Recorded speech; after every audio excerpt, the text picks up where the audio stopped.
Chemistry ने लेके ना होना तू कदे परेशान, लीड लगा ले और बढ़ा ले थोड़ी सी साउंड, चाल सिखाऊं मित्र तन्ने कोऑर्डिनेशन कंपाउंड। राम राम दोस्तों, स्वागत है आप सभी का कोऑर्डिनेशन कंपाउंड के लेक्चर नंबर 4 में। आज का हमारा जो टॉपिक है वो है वेर्नर थ्योरी। अब वेर्नर थ्योरी क्या है वो समझते हैं। देखो, जब भी हम कोऑर्डिनेशन कंपाउंड की बात करते हैं तो अलग अलग साइंटिस्ट ने कोऑर्डिनेशन कंपाउंड के बारे में अलग अलग इंफॉर्मेशन दी। किस टाइप की इंफॉर्मेशन कि उनका स्ट्रक्चर कैसा है, उनकी मैग्नेटिक प्रॉपर्टी कैसी है, कलर के बारे में कुछ कमेंट किया, या फिर उनके कंडक्टिविटी के बारे में, आयंस के अंदर डिसोसिएट होते हैं उसके बारे में अलग अलग साइंटिस्ट ने अपनी अलग अलग थ्योरी दी है। कोऑर्डिनेशन कंपाउंड के बारे में टोटल 5 मेजर थ्योरियां दी गई। उनमें से सबसे पहली है वेर्नर थ्योरी, फिर है वैलेंस बॉन्ड थ्योरी, एक है क्रिस्टल फील्ड थ्योरी, एक है लिगेंड फील्ड थ्योरी और एक है मोलिकुलर ऑर्बिटल थ्योरी। इनमें से दो थ्योरीज का नाम आप ऑलरेडी 11th क्लास में सुन चुके हो। कौन कौन सी? एक तो वैलेंस बॉन्ड थ्योरी और दूसरा मोलिकुलर ऑर्बिटल थ्योरी। अब बात है कि क्या हमें पांचों की पांच पढ़नी है या कुछ रिलैक्सेशन है इस चैप्टर में? तो यस, इस चैप्टर में थोड़ा सा रिलैक्सेशन है और हमें इन पांचों की बजाय सिर्फ पहली 3 ही पढ़नी है, इंक्लूडेड इन सिलेबस। ठीक है, सिर्फ पहली 3 कौन कौन सी? Werner theory, valence bond theory और क्रिस्टल फील्ड थ्योरी। मात्र ये 3 थ्योरीज हैं जो हमने इस चैप्टर के अंदर 12th क्लास तक के पढ़नी है। ठीक है, तो आज इस लेक्चर में मैं कवर करवाऊंगा आपकी वेर्नर थ्योरी। नेक्स्ट लेक्चर आपका वीबीटी हो जाएगा और नेक्स्ट लेक्चर आपका सीएफटी हो जाएगा। इस तरीके से हम तीनों थ्योरी को कवर कर लेंगे। शुरू करते हैं सबसे पहले Werner theory of coordination compound. एक एल्फ्रेड वेर्नर थे, साइंटिस्ट का नाम। 1866 में जन्म हुआ और 1999 में उनकी डेथ हो गई। वो एक स्विस यानी स्विट्जरलैंड के साइंटिस्ट थे, केमिस्ट थे। Was the first to formulate his idea about the structure of coordination compound, यानी वो वन ऑफ फर्स्ट साइंटिस्ट थे जिन्होंने कोऑर्डिनेशन कंपाउंड के स्ट्रक्चर के बारे में अपनी थ्योरी दी। ठीक है, और उनकी थ्योरी आई कहाँ से? उन्होंने कुछ सीरीज ऑफ एक्सपेरिमेंट, कुछ सीरीज ऑफ रिएक्शन करी, उन रिएक्शन से कुछ रिजल्ट मिला और उस रिजल्ट से उन्होंने अपनी थ्योरी पब्लिश की। अब वो रिएक्शन क्या थी, वो एक्सपेरिमेंट क्या थे, वो समझते हैं। In a series of compounds of cobalt 3 chloride with ammonia, यानी पहले तो उन्होंने अलग अलग तरीके के कंपाउंड लिए। किसके कंपाउंड? कोबाल्ट के, जो कि बॉन्ड बनाए हुए हों किसके साथ? क्लोराइड के साथ, विद अमोनिया, और साथ में उनके साथ क्या भी हो? अमोनिया भी हो। यानी इन 3 चीजों के कंपाउंड लिए और मल्टीपल कंपाउंड लिए। ठीक है, मल्टीपल मतलब अलग अलग तरीके के होंगे ये तीनों ही, लेकिन अलग अलग तरीके के। जैसे H और O का क्या बनता है? H2O बनता है, H2O2 बनता है। तो इसी तरीके से इन 3 के मिला के अलग अलग कंपाउंड लिए। फिर उन्होंने क्या किया? इट वॉज फाउंड दैट, ये पाया गया कि some of the chloride ion could be precipitated with as AgCl on adding excess silver nitrate in the solution. मतलब इन कंपाउंड में हमने क्या किया? इन कंपाउंड को मिलाया गया सबसे पहले तो किसमें? सिल्वर नाइट्रेट में। अब सिल्वर नाइट्रेट में मिलाने से क्या हुआ कि AgCl के पार्टिकल प्रेसिपिटेट हो गए। प्रेसिपिटेट का मतलब होता है लिक्विड सॉल्यूशन से बाहर निकल जाना, यानी सॉलिड बना लेना। ठीक है, प्रेसिपिटेशन एक रिएक्शन होती है जहां पे लिक्विड प्लस लिक्विड को मिलाया जाता है और हमें एक लिक्विड प्लस सॉलिड मिलता है। कुछ इस प्रकार समझो, जैसे आप लस्सी में पानी मिला दो तो क्या होगा? लस्सी के जो मोटे मोटे पार्टिकल है वो नीचे बैठ जाएंगे ना। तो लस्सी भी आपका लिक्विड, पानी भी आपका लिक्विड, दोनों लिक्विड को मिलाया तो उससे क्या हुआ? एक लिक्विड चीज अलग होगी और एक सॉलिड चीज अलग होगी। ठीक है, अगर नॉर्मली प्योर लस्सी है आपकी और पानी ना मिलाओ तो वो वैसी की वैसी रहती है, लेकिन पानी मिला दोगे तो पानी ऊपर और वो नीचे थोड़ी देर बाद। ठीक है, तो वो कुछ एग्जाम्पल, वैसे वो प्रेसिपिटेशन रिएक्शन का एग्जाम्पल नहीं है, प्रेसिपिटेशन चेंज का एग्जाम्पल है, समझ सकते हो, बस आपके समझने के लिए है। ठीक है, तो वो रिएक्शन क्या थी? देखो, सबसे पहले उन्होंने कंसिडर किया कंपाउंड COCl3 2.6NH3 ये कंपाउंड लिया और इसकी रिएक्शन उन्होंने करवाई किसके साथ में, AgNO3 that is silver nitrate. और यहां से जो रिजल्ट देखने को मिला वो रिजल्ट था हमारा यहाँ पे CO, यहाँ आ गया NO3 प्लस AgCl। इस तरीके से रिजल्ट देखने को मिला। अब अगर आप इस रिएक्शन को थोड़ा सा बैलेंस करना चाहो तो कैसे बैलेंस करोगे, यहाँ पे Cl थे 3, NO3 3 आ गए, इसका मतलब 3 Cl यहाँ होने चाहिए तो 3 Cl यहाँ भी होंगे, ठीक है, तो हम यहाँ लगा देंगे 3, ठीक है। और ऐसे ही ये भी कितने लगे होंगे 3, क्योंकि NO3 भी 3 है और Ag भी 3 हो गए। इस तरीके से रिएक्शन बैलेंस हो जाएगी। तो फर्स्ट रिएक्शन का रिजल्ट कुछ इस प्रकार था। सेकेंड रिएक्शन फिर से उन्होंने सेम रिएक्शन करवाई, किसके साथ में, वही AgNO3 के साथ, AgNO3 के साथ। अब की बार जो रिजल्ट देखने को मिला वो रिजल्ट था COCl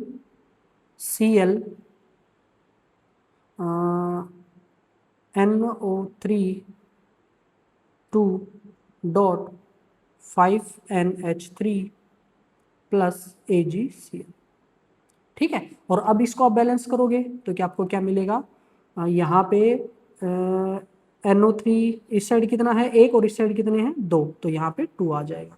अब 2 Ag हो गया तो यहाँ 2 आ जाएगा। और टोटल Cl देखोगे वो 3 है ही, 3 कहाँ है, 3 यहाँ है और राइट साइड में 1 ये रहा और 2 आपके ये रहे, ठीक है। तो इस प्रकार ये रिएक्शन बैलेंस हो जाएगी। अब आप घबरा गए होंगे कि ये रिजल्ट याद कैसे रखेंगे, 2 मिनट रुक जाओ, सारे रिजल्ट ऑटोमेटिक याद रहेंगे आपके। और याद ना भी रहे तो करने की जरूरत नहीं है, आपको सिर्फ समझना है कि उन्होंने अपने एक्सपेरिमेंट में किया क्या था, ठीक है। थर्ड रिएक्शन थी फिर से, मतलब एक अब की बार उन्होंने अमोनिया को थोड़ा सा कम कर दिया। सबसे पहले 6 अमोनिया के साथ कंपाउंड लिया, फिर 5 अमोनिया के साथ, फिर 4 अमोनिया के साथ। तो अब की बार देखते हैं क्या रिजल्ट आएगा। फिर से उन्होंने रिएक्शन करवाई किसके साथ, AgNO3 के साथ। तो इसमें जो कंपाउंड बना वो कंपाउंड बना COCl2 NO3.4NH3 प्लस AgCl। और जब आप अब इसको बैलेंस करोगे तो आई थिंक बैलेंस करने की जरूरत है नहीं, क्योंकि ऑलरेडी ये रिएक्शन बैलेंस्ड है, ठीक है। और चाहो तो और रिएक्शन करवा सकते हो। एक नंबर 4 भी मैं अपनी साइड से लिख देता हूँ, इसमें यहाँ नहीं लिख रखी, नंबर 4 लिख देता हूँ। COCl3 की अब की बार लिया उसने 3NH3 और इसकी रिएक्शन करवाई AgNO3 के साथ और देखा गया कि कोई भी प्रोडक्ट नहीं मिला, कोई रिएक्शन नहीं हुई। तो ये इस तरीके से उन्होंने कोबाल्ट 3 यानी ऐसा कोबाल्ट जिसका ऑक्सीडेशन नंबर कितना हो 3, कोबाल्ट का, क्लोराइड का और अमोनियम का, एक अमोनिया का कंपाउंड लिया, अलग अलग कंपाउंड लिए, सीरीज ऑफ कंपाउंड लिया जिसमें थोड़ा थोड़ा फर्क हो, और उसकी रिएक्शन सिल्वर नाइट्रेट के साथ करवाई और देखा कि कितने AgCl प्रेसिपिटेट हो रहे हैं। और प्रेसिपिटेशन को आप चाहो तो इस तरीके के सिंबल से लिख सकते हो, ऐसे एरो लगा दो ना ऊपर, इस एरो का मतलब वो प्रेसिपिटेट आउट होगा, ठीक है, दिख रहा होगा ना, ये थोड़ा सा ऊपर कर देता हूँ, ठीक है।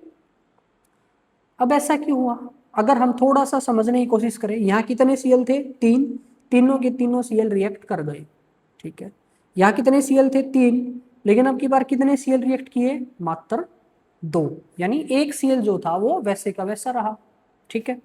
यहाँ पे कितने Cl थे 3 थे, 3 में से रिएक्ट कितना करा, सिर्फ 1, 3 में से 1, यानी 2 जो थे वो 2 ऐसे कैसे रहे।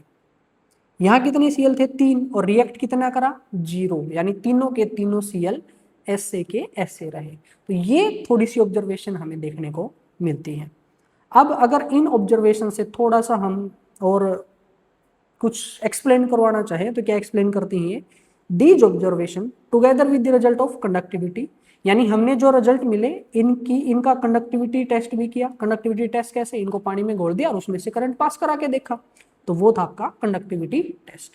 तो कंडक्टिविटी मेजरमेंट किया, ठीक है, सॉल्यूशन के अंदर, मतलब पानी में घोल के। तो इन रिजल्ट को जस्टिफाई करने के लिए हम कुछ बातें बोल सकते हैं। वो बातें क्या हो सकती हैं कि 6 ग्रुप इन ऑल, यानी टोटल 6 चीजें, आइदर क्लोराइड, या तो क्लोराइड आयन हो या अमोनिया हो या दोनों हो, remain bonded to the cobalt ion, वो कोबाल्ट आयन के साथ बॉन्डेड रहता है ड्यूरिंग दी रिएक्शन। कैसे देखो, यहां अगर आप ध्यान से देखो, कोबाल्ट के साथ में कितनी स्पीसीज हैं, 3 और 6, कितनी है 9 स्पीसीज हैं।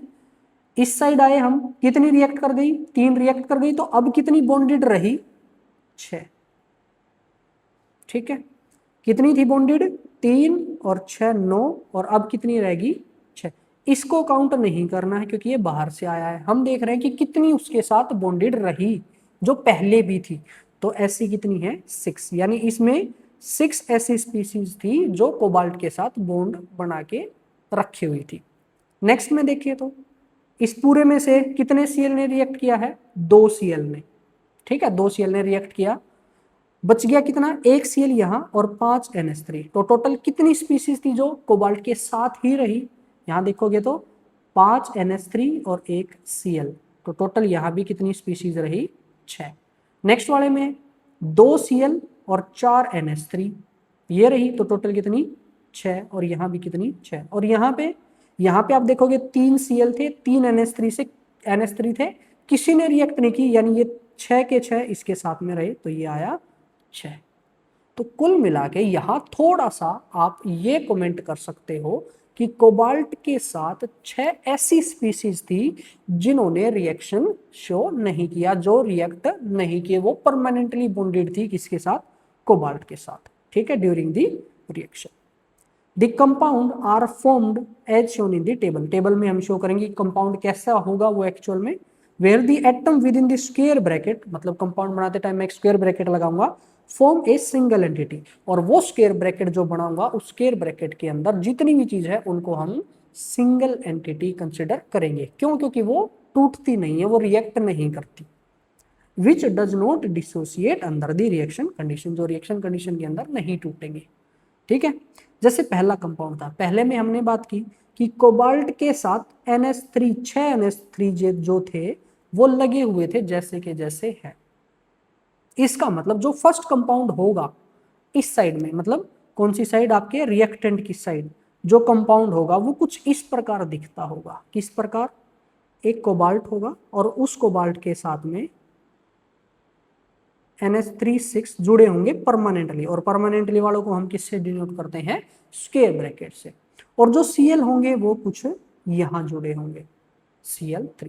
ठीक है, ऐसे ही जो सेकंड कंपाउंड रहा होगा उसमें क्या हुआ होगा, परमानेंट कितने रहे, 2 Cl और 5 NH3, यानी सेकंड कंपाउंड आपका कुछ इस प्रकार रहा होगा, CO NH3 5, थोड़ा सा पेशेंट कर लो, और एक Cl, और यहाँ पे Cl2 बाहर रहा होगा। ठीक है, और ऐसे ही आपका थर्ड कंपाउंड जो रहा होगा वो थर्ड कंपाउंड कुछ इस प्रकार रहा होगा, यहाँ पे CO NH3 4 और Cl2। ठीक है, और एक Cl बाहर, और चौथा भी हमने कंसिडर किया है, चौथा का क्या रहा होगा, CO NH3 Cl3, और बाहर कुछ भी नहीं, सब कुछ परमानेंट, क्योंकि कुछ भी रिएक्ट नहीं किया। ठीक है, ये रिजल्ट हमें कहाँ से मिला, सच बताओ, समझ में आया है थोड़ा बहुत, कहाँ से मिला ये रिजल्ट, ये हमें इन एक्सपेरिमेंट से मिला है।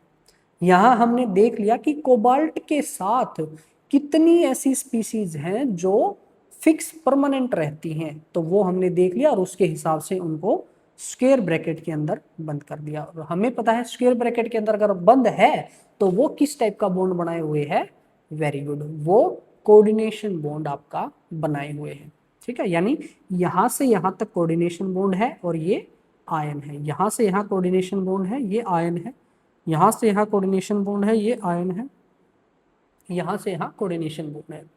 अब हमें कंडक्टिविटी देखनी है।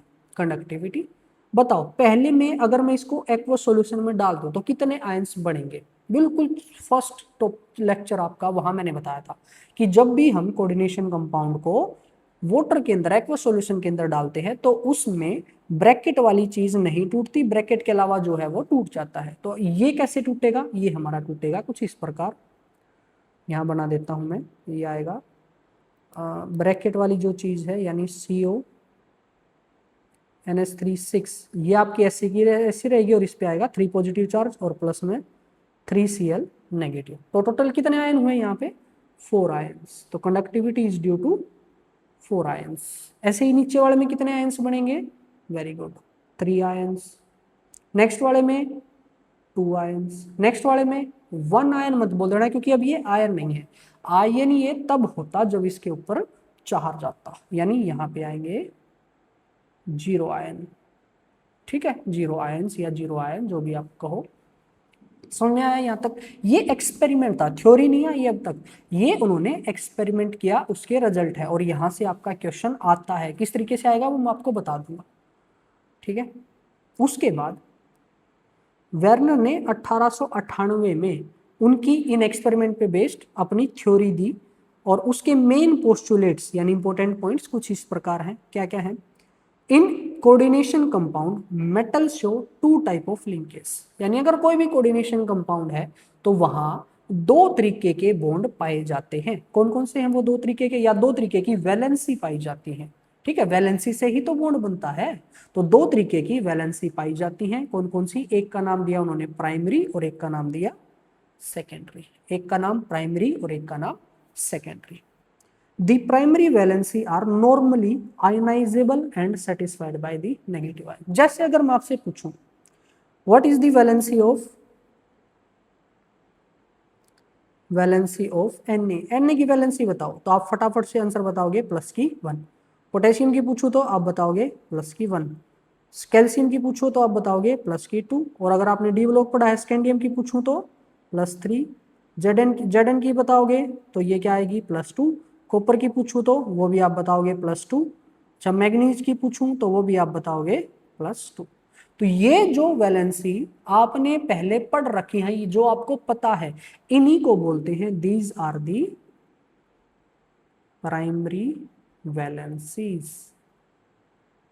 ठीक है, ये क्या है, सारी आपकी प्राइमरी वैलेंसी जो शुरू में आपने, मतलब शुरू की क्लासों में आपने सीखी हुई है प्राइमरी वैलेंसी। ठीक है, और ये कैसी होती हैं ये ध्यान रखना। यहां से इस लाइन से क्वेश्चन आता है, प्राइमरी वैलेंसीज आर आयोनाइजेबल। ये कैसी होती हैं, आयोनाइजेबल। कैसे, अगर मैं Na का कोई कंपाउंड बनाऊं, जैसे मैंने बना लिया NaCl, ठीक है, तो अब ये NaCl कैसा है, आयोनाइजेबल है। कैसा है ये, आयोनाइजेबल। ठीक है, ये आयंस के अंदर आपका टूट जाएगा, इसलिए कैसा है, आयोनाइजेबल। आप Zn का कोई कंपाउंड बनाओ, आप बना दो ZnCl2, तो ये भी कैसा है, आयोनाइजेबल है। आप स्कैंडियम का बनाओ, स्कैंडियम का ScI3, ये भी कैसा है आपका, आयोनाइजेबल है। तो ये जो भी वैलेंसी होंगी ये आयोनाइजेबल होंगे। Oxidation number of metal represent its primary valency, यानी अगर आपने प्राइमरी वैलेंसी पता करनी है किसी भी चीज की तो आप क्या करो, उसका ऑक्सीडेशन नंबर निकाल दो। यही तो है, Na का ऑक्सीडेशन नंबर +1, पोटेशियम का +1, कैल्शियम का +2, स्कैंडियम का +3, Zn का +2, कॉपर का +2, Mn का +2। तो यही जो आप ऑक्सीडेशन नंबर निकालते हो वो कौन सी वैलेंसी है, उसकी प्राइमरी वैलेंसी। और प्राइमरी वैलेंसी कैसी होती है, याद रखेंगे, आयोनाइजेबल। नेक्स्ट है the secondary valency are non ionizable, यानी ऐसी वैलेंसी जो टूटे ना, जो टूटे नहीं, उनको क्या बोलेंगे हम, secondary valencies. These are satisfied the neutral molecule और नेगेटिव आयन, और ये कौन से हैं, दीज आर दी लिगेंड्स। ठीक है, यानी ये जो न्यूट्रल आयन और वो बात कर रहा है, ये कौन है, ये है आपके लिगेंड्स। समझ गए। तो सेकेंडरी वैलेंसी क्या हो जाएगी, सेकेंडरी वैलेंसी वो वैलेंसी है जो लिगेंड्स के द्वारा सेटिस्फाई की जाए और वो कैसी हो, नॉन आयोनाइजेबल। ठीक है, secondary valency is equal to the coordination number and fixed for a metal. अब सोचो, कोऑर्डिनेशन नंबर ही तो वही था कि कितने लिगेंड्स हम, मतलब मेटल ने एक्सेप्ट कर रखे हैं, वही तो था कोऑर्डिनेशन नंबर। और कोऑर्डिनेशन नंबर कौन, कोऑर्डिनेशन बॉन्ड कौन बनाता है, या कोऑर्डिनेशन लोन पेयर कौन डोनेट करता है, वो लिगेंड्स डोनेट करता है। तो कितने लोन पेयर मेटल ने एक्सेप्ट कर रखे हैं तो वो हो जाएगी उसकी सेकेंडरी वैलेंसी। सेकेंडरी क्यों? क्योंकि इसी चैप्टर में हमने पढ़ी है, वो आज से पहले तो नहीं पढ़ी, यानी वो उसकी ओरिजिनल या फिर प्राइमरी वैलेंसी नहीं है। प्राइमरी नहीं है तो वो कौन सी हो जाएगी? सेकेंडरी। और वो कैसी है? Non ionisable. ये बात आयोनाइजेबल नॉन आयोनाइजेबल आई कहाँ से? वो यहाँ से आई है। अब यहाँ पे अगर आप कोबाल्ट को देखो, ठीक है, कोबाल्ट को, तो ये Cl3 हट जाएगा, कोबाल्ट के ऊपर आएगा +3 चार्ज। तो ये जो +3 है, ये +3 क्या है इसका? ये +3 है इसकी कौन सी? प्राइमरी वैलेंसी, ठीक है। और इस कोबाल्ट ने जो ये 6 NH3 को आपस में चिपका रखा है, 6 NH3 को चिपका रखा है, वो क्या हो जाएगी? उसकी सेकेंडरी वैलेंसी, ठीक है। अब मेटल ने तो इसके साथ भी बॉन्ड बना रखा है, मेटल ने इसके साथ भी बॉन्ड बना रखा है, इसके साथ जिस वैलेंसी के साथ बॉन्ड बनाया होगा वो हो जाएगी प्राइमरी, और इसके साथ जिस वैलेंसी से बॉन्ड बनाया होगा वो हो जाएगी सेकेंडरी, ठीक है। प्राइमरी होती है आपकी आयोनाइजेबल और ये होती है नॉन आयोनाइजेबल। यही तो हमने बात की थी कि वो टूटेगा नहीं कोऑर्डिनेशन कंपाउंड के अंदर जो भी चीज है, ठीक है। आई थिंक समझ में आया होगा। जो यहाँ से एमसीक्यू आते हैं, वैसे तो ये वर्न थ्योरी आएगी तो आप ये 3 पॉइंट लिख दोगे। 3 क्या, एक और पॉइंट है, 4 पॉइंट आप लिख दोगे, 2 नंबर में 3 नंबर में जैसे भी आता है। ये जो ऊपर चीज है ये लिखने को नहीं आती, यहाँ से आपका कंसेप्चुअल सवाल आता है, और वो कैसे आएगा थोड़ी देर वेट करो, समझा दूंगा, ठीक है। चलो जी, अब मेरे पास ये कॉम्प्लेक्स है, इस कॉम्प्लेक्स के बारे में प्राइमरी वैलेंसी आपने बतानी है और सेकेंडरी वैलेंसी बतानी है। तो मैं आपको थोड़ा सा रिवीजन करवा दूं। प्राइमरी वैलेंसी पहली बात आप किससे बताओगे? ऑक्सीडेशन नंबर से बताओगे। दूसरी बात ये कैसी होती है? आयोनाइजेबल। दूसरी बात, तीसरी बात सॉरी, सेकेंडरी वैलेंसी किससे बताओगे आप? कोऑर्डिनेशन नंबर से। और ये कैसी होती है? Non ionisable. इन्हीं 3-4 पॉइंट से आपके बहुत सारे सवाल आते हैं और वो आप सोल्व करोगे। चलो जी, फर्स्ट का बताओ। फर्स्ट में प्राइमरी वैलेंसी कितनी है? इसका कोऑर्डिनेशन नंबर, जो ऑक्सीडेशन नंबर निकालोगे तो CO का मान लिया x प्लस En का होता है 0 गुणा 3 प्लस Cl का होता है -1 और इसकी गुणा 3 के साथ, और इस सबको 0 के बराबर पुट करोगे तो x - 3 बराबर 0 आएगा, x बराबर +3, यानी प्राइमरी वैलेंसी कितनी आएगी? +3, ठीक है। सेकेंडरी वैलेंसी यानी इसका कोऑर्डिनेशन नंबर। एक En जो है वो आपका डाइडेंटेट लिगेंड है। अब डाइडेंटेट लिगेंड है तो वो एक बार में 2 लोन पेयर डोनेट करेगा, और En लगे कितने हैं? 3, यानी टोटल लोन पेयर कितने डोनेट कर रखे हैं यहाँ पे? 6, ठीक है। नेक्स्ट यहां निकालेंगे Cr का। Cr का आप चेक करोगे तो वो आएगा +3। कैसे?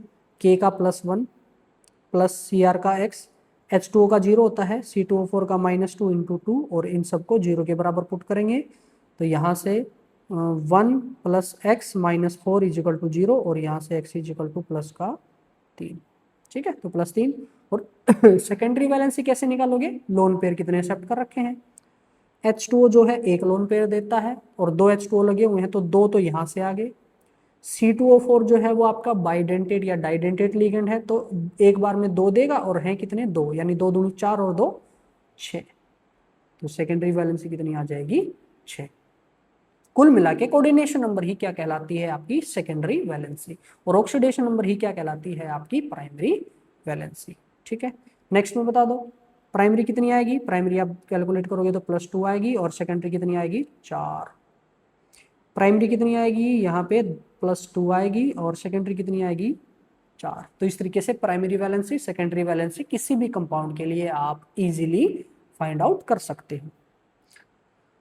नंबर 4 पॉइंट जो उन्होंने दिया, द आयन और group bound by the secondary linkage, यानी मेटल की जो सेकेंडरी वैलेंसी है उस वैलेंसी को जो चीज पूरा कर रहा है, यानी जो लिगेंड्स हैं are linked to metal have characteristics spatial arrangement, यानी वो ऐसे ही नहीं लगे हुए, वो एक प्रॉपर शेप में लगे हुए हैं। स्पेशियल अरेंजमेंट का मतलब पोजिशनल अरेंजमेंट, एक प्रॉपर पोजीशन, फिक्स पोजीशन में लगे हुए हैं, ठीक है। Depending on the coordination number, coordination number के हिसाब से, वो हम नेक्स्ट थ्योरी में पढ़ेंगे, इन्होंने इसके बारे में नहीं बताया, और ये इनकी लिमिटेशन भी, ठीक है।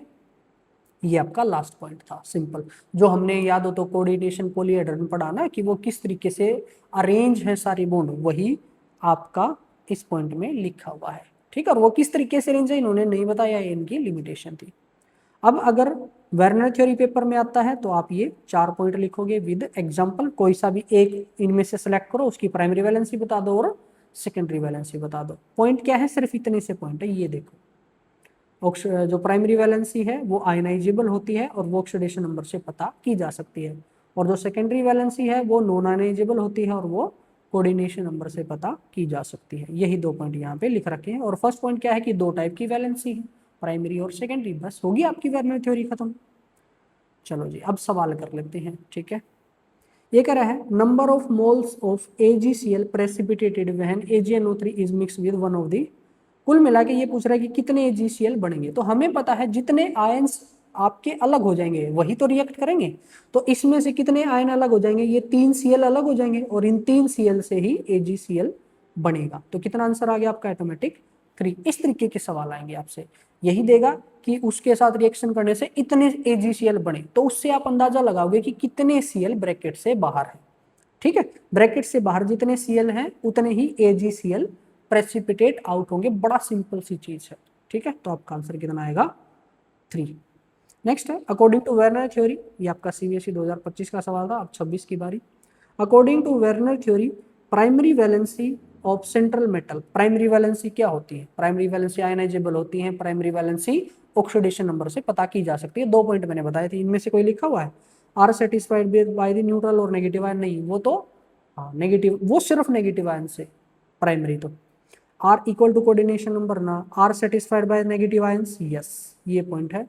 आर नॉन आयनाइजेबल ना, यानी ऑप्शन नंबर कौन सा आ गया, सी।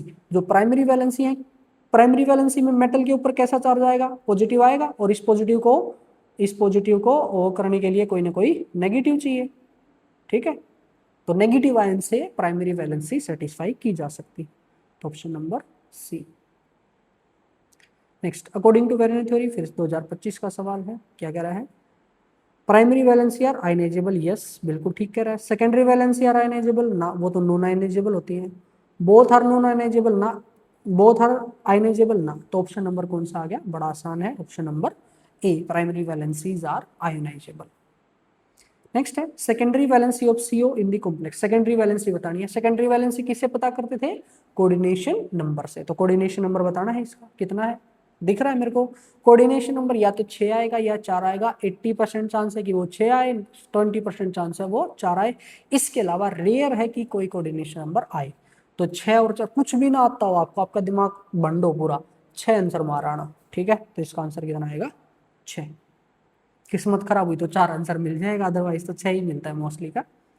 नेक्स्ट सवाल है 1 mole of this precipitate 1 mole of AgCl, यानी अगर ये आप 1 मोल लेते हो तो उससे 1 Cl मिलेगा। इसका मतलब क्या है कि 1 Cl जो है वो हमारा बाहर है, ठीक है, 1 Cl बाहर है।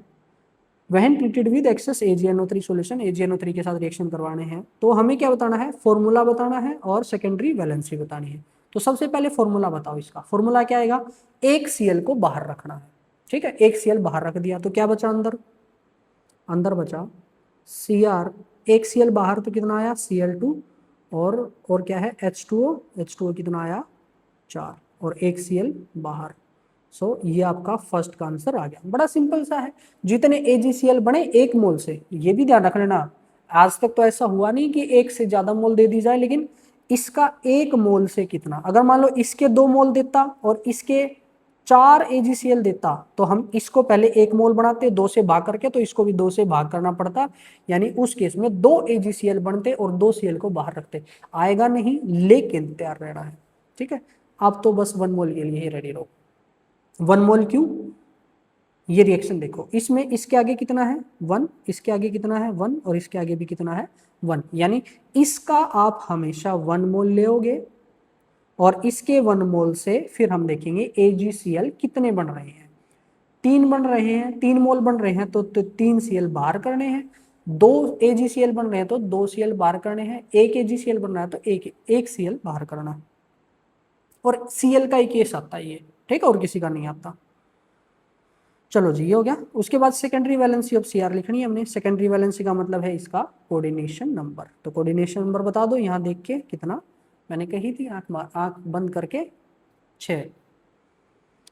नेक्स्ट है, नेक्स्ट कोऑर्डिनेशन कंपाउंड है ये कोई हमारा mix with AgNO3 2 moles of AgCl, यानी अब की बार कितने Cl बाहर करने हैं 2 आर प्रेसिपिटेटेड पर मोल ऑफ द कंपाउंड। तो हमें स्ट्रक्चरल फॉर्मूला बताना है। तो किस तरीके से आप बताओगे, थोड़ा सा इंपॉर्टेंट है, थोड़ा सा अलग कंसेप्ट है, आप देख लो कैसे है।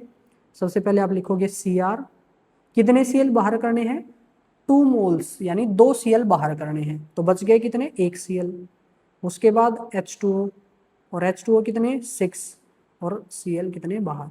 अगर आपने ये किया है, वैसे आपने तो अपना दिमाग लगा दिया, लेकिन थोड़ी सी एक गलती रहेगी। वो गलती क्या है, अगर मैं इस कंपाउंड को देखूं, इस कंपाउंड का कोऑर्डिनेशन नंबर कितना आएगा, कोऑर्डिनेशन नंबर कितना आएगा इस कंपाउंड का 6 H2O और 1 Cl, यानी कितना आ गया 7। और 7 कोऑर्डिनेशन नंबर आपने पढ़ा है नहीं, 6 से ऊपर नहीं जाएगा, इसका मतलब ये गलत है। तो फिर सही क्या है, हमें कोऑर्डिनेशन नंबर, हमें पहली बात तो Cl 2 ही बाहर रखने हैं। 2 से ज्यादा कर दोगे या कम कर दोगे तो वो AgCl का आंसर मैच नहीं करेगा।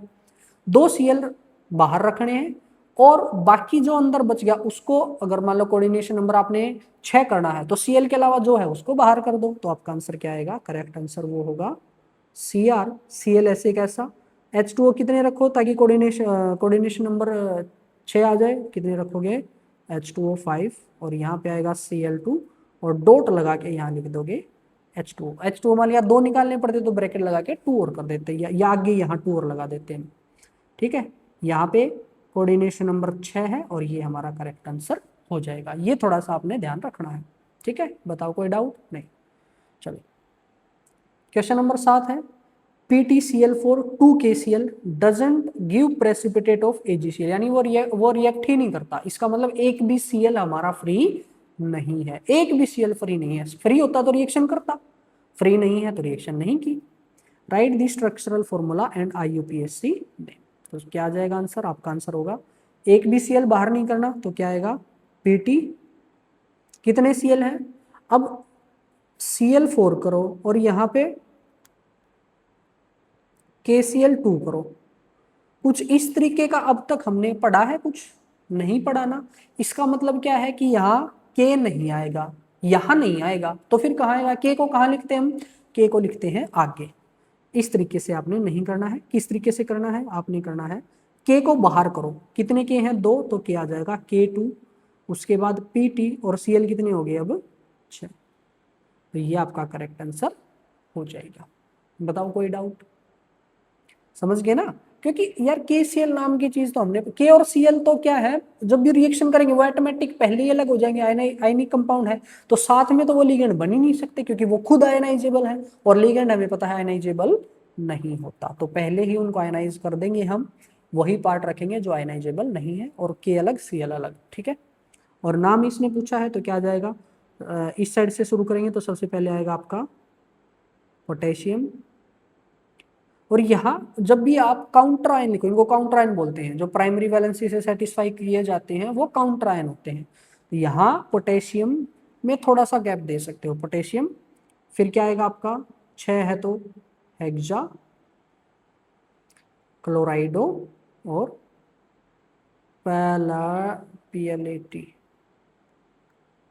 प्लेटिनियम मत करना क्योंकि यहाँ पे आगे आ गया ना आपका, तो प्लेटिनेट, और प्लेटिनेट का ऑक्सीडेशन नंबर आएगा 4। ठीक है, तो ये आपका आंसर हो जाएगा क्वेश्चन नंबर 7 का। क्वेश्चन नंबर 8 है, right to difference between primary and secondary valency. तो सिंपल है, प्राइमरी वैलेंसी दो क्या हम 3 डिफरेंस लिखेंगे। पहली बात, अगर आप लिखते हो प्राइमरी का, तो प्राइमरी के बारे में सबसे पहले आप लिखोगे कि ये आयनाइजेबल होती हैं। दूसरी बात, सेटिस्फाइड बाय नेगेटिव आयंस। ठीक है, और तीसरी बात इक्वल टू ऑक्सीडेशन नंबर। ठीक है, और सेकेंडरी में क्या लिखोगे आप, 2 पॉइंट SECONDARY। सेकेंडरी में 2 पॉइंट आप लिखोगे, ये होती हैं नॉन आयोनाइजेबल, सेटिस्फाइड बाय, लिख दे पूरा, सेटिस्फाइड बाय नेगेटिव आयंस और मॉलिक्यूल और न्यूट्रल मॉलिक्यूल्स, ठीक है, और उन्हीं को हम बोलते हैं लिगेंड्स। और तीसरी बात इक्वल टू कोऑर्डिनेशन नंबर, ठीक है। ये सारी बात, ये 3 डिफरेंस आप लिख दोगे। नेक्स्ट है last question of the day. On the basis of following observation made with aqueous solution, ये इसको रिएक्शन करवाई और ये हमें रिजल्ट मिल गया। असाइन दी सेकेंडरी वैलेंसी, सेकेंडरी वैलेंसी हमने बतानी है। यहाँ पे क्या कह रहा है, जब इसकी रिएक्शन हम AgNO3 के साथ करवाते हैं तो 2 AgCl बाहर हो गए, यानी कितने Cl बाहर हैं, फ्री हैं 2। तो अंदर क्या बचा, अगर मैं इन नो के नो का आंसर लिखना चाहूँ, फर्स्ट का आंसर लिखना चाहूँ तो फॉर्मूला क्या बनेगा, PD, 2 Cl बाहर करने हैं तो यहाँ आ जाएगा आपका NH3 4 और 2 Cl बाहर। तो यहाँ पे सेकेंडरी वैलेंसी बतानी है। सेकेंडरी वैलेंसी यानी कोऑर्डिनेशन नंबर, तो कोऑर्डिनेशन नंबर कितना है इसका 4। नंबर 2 में ये कह रहा है 2 Cl बाहर है तो अंदर क्या बचा, NiH2O6 और Cl 2 बार, यहाँ 2 आएगा, ठीक है। सेकेंडरी वैलेंसी कितनी आ जाएगी, कोऑर्डिनेशन नंबर, और कोऑर्डिनेशन नंबर कितना है 6। थर्ड क्या है, थर्ड में कह रहा है कि एक भी Cl बाहर नहीं, एक भी Cl बाहर नहीं, तो यहाँ पे यहाँ बताओ अब क्या आंसर आएगा, फटाफट बताओ। PtCl4 करके HCl2 लिखूं या फिर H को बाहर करके Cl6 लिखूं, कौन सी बात सही है, वेरी गुड, सेकंड बात सही है। यानी यहाँ आएगा, या तो आप इसको लिखो H2PtCl6 या फिर और इसी चीज को आप ऐसे लिख सकते हो PtCl6 2 नेगेटिव, क्योंकि H को हटा दोगे तो 2 नेगेटिव बन जाएगा, ठीक है। अब इसमें कोऑर्डिनेशन नंबर कितना है इसका 6 और वही सेकेंडरी वैलेंसी हो जाएगी। नंबर 4 COCl3 डॉट 4 अरे क्या लिख रहा हूँ, अभी क्वेश्चन ही लिख रहा हूँ। यहाँ पे क्या कर रहा है कि एक Cl बाहर है, तो आंसर हमारा क्या आएगा, COCl2 NH3 4, ठीक है, और एक Cl बाहर, कोऑर्डिनेशन नंबर कितना 6। नेक्स्ट वाले में लास्ट पार्ट आपका एक भी Cl बाहर नहीं, यानी सब कुछ अंदर है, तो क्या आएगा PtCl2 NH3 कोऑर्डिनेशन नंबर कितना 4, ठीक है। तो ये था आपका Werner theory. I think Werner theory में कोई भी डाउट नहीं बचा होगा, फिर भी अगर कुछ बचता है तो आप कमेंट में फ्री हो लिखने के लिए, कमेंट में लिखो, नेक्स्ट लेक्चर में मैं उसको कवर करूंगा। और देखो डेली 6 बजे हम लेक्चर अपलोड करेंगे, कोशिश किया करो 9-10 बजे तक आप लेक्चर देख लो, डेली के डेली लेक्चर देखोगे, टाइम बचेगा, आपकी कंटिन्यूटी बनी रहेगी, समझ में आएगा, ये मतलब पकड़ बनी रहेगी कि पिछले लेक्चर में क्या किया गया है। एक दिन में ही सारे मत किया करो, ठीक है। ऐसे मत सोचना कि मैं एक दिन बैठ के और 5-6 लेक्चर जितने भी हैं वो देख लूंगा या देख लूंगी, ऐसे आपने नहीं करना है। डेली का लेक्चर डेली देखो, मैं छोटे छोटे ही लेक्चर अपलोड करूंगा, मतलब 1 घंटा, सवा घंटा, या जैसे आज वाला है 40 मिनट भी नहीं हुआ, इस तरीके से हम अपना सिलेबस बहुत जल्दी पूरा कर लेंगे, ठीक है। तो इस लेक्चर में इतना ही, मिलते हैं नेक्स्ट लेक्चर में, किसके साथ में, वैलेंस बॉन्ड थ्योरी के बाद, ठीक है जी। मेरी तरफ से आप सभी को प्यारी सी राम राम। करो लाइक इस वीडियो ने और चैनल ने करो सब्सक्राइब। कैसा लगा लेक्चर थामने, करो कमेंट बताओ कैसी रही है इसकी वाइब। लगे लुगे वीडियो ने शेयर भी कर दियो और बढ़ा दियो चैनल की हाइप।